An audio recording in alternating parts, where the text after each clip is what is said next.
Menteri Pemberdayaan Perempuan dan Perlindungan Anak P3A Arifatul Khairi Fauzi menahan tangis saat menceritakan kondisi psikologis MAS yang berusia 14 tahun. Anak yang membunuh ayah dan neneknya di perumahan Taman Bona Indah, Lebak Bulus, Jakarta Selatan.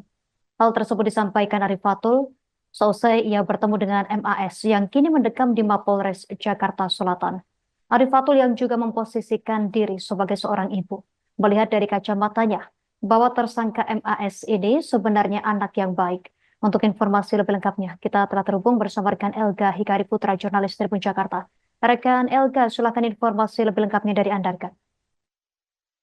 Bukan seorang remaja berusia 14 tahun pada ayah dan neneknya memang tengah menjadi sorotan. Bahkan Menteri Pemberdayaan Perempuan dan juga Perlindungan Anak Arifatul Khairi Fauzi telah mendatangi Mapolres Jakarta Selatan pada Minggu sore kemarin untuk menggali keterangan begitu dari tersangka MAS yang saat ini telah ditahan dan berstatus tersangka di Mapolres Jakarta Selatan. Namun dalam konferensi pers yang digelar kemarin bersama Kapolres Jakarta Selatan, Menteri PPPA tak kuasa menahan tangis begitu ketika ia diminta menceritakan kondisi dari pelaku pembunuhan terhadap ayah dan neneknya. Pasalnya dari kacamata Arifatul Khairi Fauzi selaku yang juga memposisikan sebagai seorang ibu begitu ketika berdialog dengan tersangka MAS, dari kacamatanya sepintas bahwa MAS ini bukanlah merupakan anak yang nakal begitu. Nampak ia meyakini bahwa sebenarnya MAS ini adalah anak yang baik-baik saja, karenanya ia juga cukup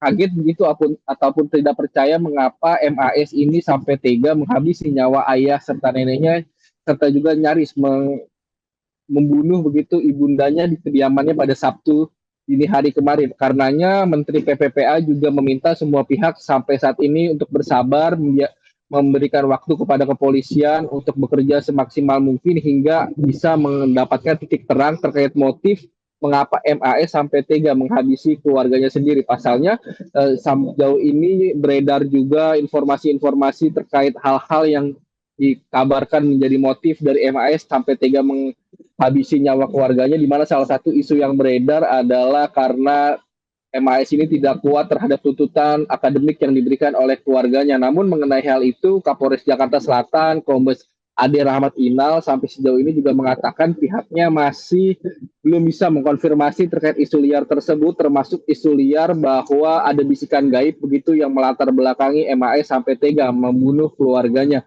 Kapolres mengatakan sampai saat ini pihaknya masih perlu melibatkan sejumlah psikolog begitu untuk memberikan pendampingan kepada tersangka yang memang kondisinya saat ini belum begitu stabil, karena berdasarkan penuturan dari tersangka sendiri saat ini ia begitu menyesali perbuatannya dan terus mencari-cari keberadaan anggota keluarganya yang pada hari Sabtu dini hari ia bantai begitu di kediaman pribadinya di Lebak Bulus, Jakarta Selatan. Kapolres pun meminta waktu masyarakat untuk bersabar begitu agar tidak kian memperkeruh suasana atau menimbulkan spekulasi-spekulasi liar lagi terkait kasus pembunuhan yang dilakukan MAS terhadap ayah dan juga neneknya. Dalam kesempatan itu, Kapolres juga mengatakan kondisi ibu MAS yang lolos dari upaya pembunuhan ini kondisinya masih harus mendapatkan perawatan intensif setelah menjalani operasi di Rumah Sakit Fatmawati, Jakarta Selatan. Mungkin itu yang dapat saya sampaikan kembali ke studio.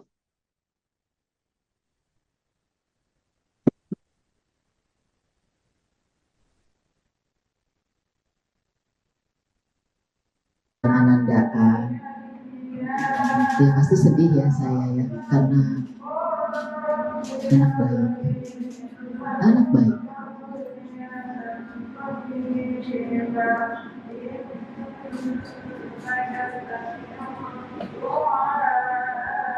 yang ditanya itu deh. Oke. Kita tunggu aja nanti, mudah-mudahan yang mendampingi bisa menguatkan Ananda ya.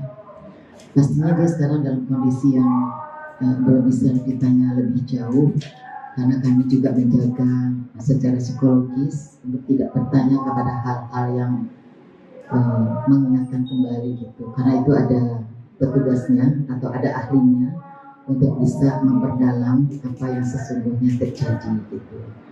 Kalau saya tadi melihat sebagai seorang ibu, saya bisa membaca bahwa Ananda ini baik, sangat baik kalau menurut saya. Cuma kita belum tahu kenapa bisa terjadi sesuatu seperti ini. Halusinasi itu masih dalam pendalaman ya. Kenapa dia tiba-tiba mendadak melakukan itu? Kemudian ada tekanan apa? Nanti itu psikolog yang akan memberikan penjelasan bagaimana hasilnya. Dan itu pun pasti bertahap. Tahap awal sudah, kemudian nanti sampai terakhir pendalaman. Ya. Dan semuanya kita mengikutkan stakeholder terkait dalam pengadilan anak ini. Ya. Pak, tadi siang ada tim dari Nafis juga.